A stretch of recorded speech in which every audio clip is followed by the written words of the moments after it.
আসসালামু আলাইকুম বন্ধুরা, স্বাগত আমার এই বাংলার রান্নাঘর উইথ শেরিনার চ্যানেল। আজ খুব সুন্দর একটা রেসিপি নিয়ে চলে এসেছি, আপনাদের না ভালো লাগলে বলবেন।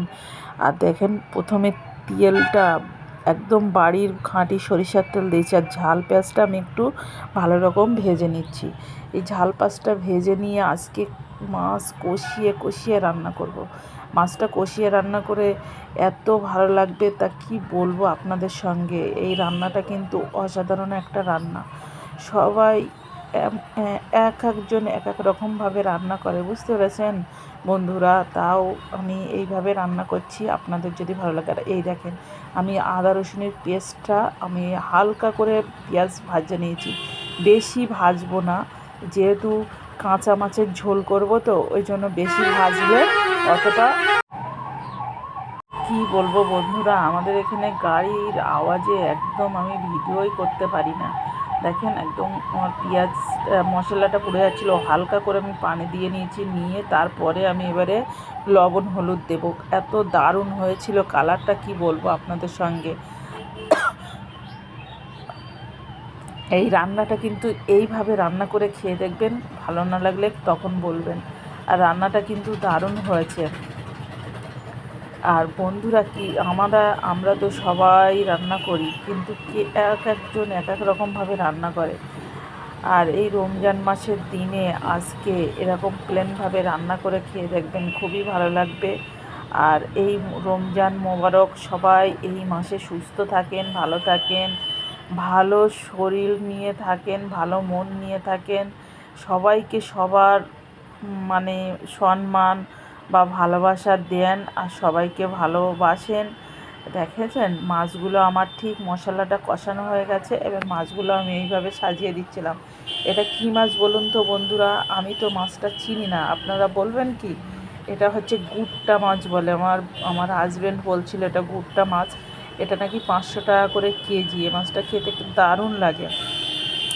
আর সঙ্গে একটা কই মাছও ছিল।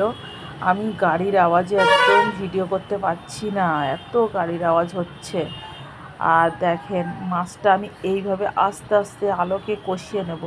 এটা কিন্তু মানে যে কি বলবো, মাছটা জড়িয়ে যায় বা হয়, দেখেছেন কত বড় কই মাছ, একদম দেশি কই।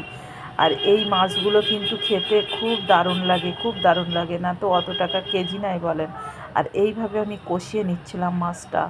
এইভাবে কষিয়ে রান্না করলে কিন্তু অসাধারণ লাগে, দেখলাম খুব ভালো লাগে।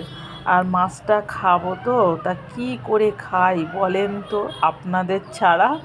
তাও খেতে হবে, কিছু করার নেই। আপনাদের আর কোথায় পাবো? একসঙ্গে থাকলে নাই সবাই একটু ভাগাভাগি করে খেতাম। আর মাছের কালারটা এত দারুণ এসেছিলো, তলায় জড়িয়ে যাচ্ছিলো। এবার আমি হালকা একটু খুব হালকা আঁচে রান্না করছি, যেহেতু মাছটা একটু কষিয়ে নিচ্ছি। আর এবার আমি অল্প পরিমাণে সামান্য একটু পানি দিয়ে নেব, দিয়ে আলতো করে একটু হালকা আঁচে কষিয়ে নিচ্ছিলাম। আমার মা কষানো হয়ে গেছে, এবার আমি পানিটা দিয়ে দেবো, দিয়ে আমি একটু নাড়াচাড়া করতে থাকবো। আর দেখেছেন, অন্য মাছ হলেই ভেঙে যেত, কিন্তু এই মাছগুলো দেখতে নরম, কিন্তু আগুনের মানে ঝোলে দেওয়ার পরে একদম শক্ত হয়ে গেছে।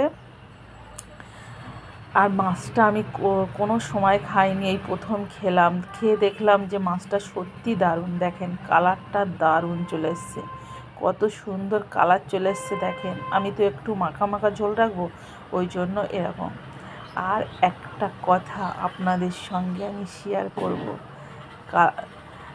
আমার না একটা কি হয়েছে বলবো, বলছি আপনাদের সঙ্গে। আমি মাছটা ঝোল করছিলাম, আর মাছ ঝোলে দেখলাম একটু লবণটা বেশি হয়ে গেছে। তাহলে কি করা যায় বলুন তো বন্ধুরা? এই সিক্রেটটা কি জানেন আপনারা? লবণ বেশি হলে কি করা যায়? দেখেন, মাছের কালারটা দেখেন, দেখেই তো মনে হচ্ছে না সত্যি খেতে ভালো লাগবে। দেখতে নারী, চলন বেঁকা। তাই মাছটা কিন্তু দেখতে নারী, দেখতে সুন্দর, খেতেও সুন্দর, চলন কিন্তু বেঁকা হবে না। তা মাছটায় লবণ হয়ে গেছে, ভাবতে ভাবতে চিন্তা করতে করতে, আগে ছোটোবেলায় মাকে দেখেছি যে কোনো সবজিতে লবণ বেশি হয়ে গেলে মা পুঁই শাকের পাতা নাই লাউয়ের পাতা এনে দিত। আর আজকে আমার বাড়িতে বেগুন ছিল, পাতলা করে 4 টুকরো বেগুন কেটে মাছের ভিতরে দিয়ে দিয়েছি, যে কেমন লাগে দেখি, কেমন লবণটাও কেটে যাবে আর খেতেও দারুণ লাগবে। ওই জন্য এইভাবে কেটে দিয়ে রান্না করছি। দেখেন আমার রান্নাটা হয়ে গেছে, শুধু দেখেন মাখা মাখা ঝোল কত সুন্দর হয়েছে। দেখুন তো, প্লিজ প্লিজ প্লিজ আমাকে যারা এই পর্যন্ত ভালোবেসে ভিডিওটা দেখলেন তারা আমার চ্যানেলটাকে সাবস্ক্রাইব করে শেয়ার করে সঙ্গে থেকে যাবেন, সুন্দর করে একটা কমেন্ট করে আসবেন আর ভালোবাসা দিয়ে দেবেন। আর দেখুন কালারটা কেমন সুন্দর হয়েছে। আল্লাহ হাফেজ, সবাই ভালো থাকবেন, এই রমজান মাসে সবাই আনন্দ খুশিতে থাকবেন।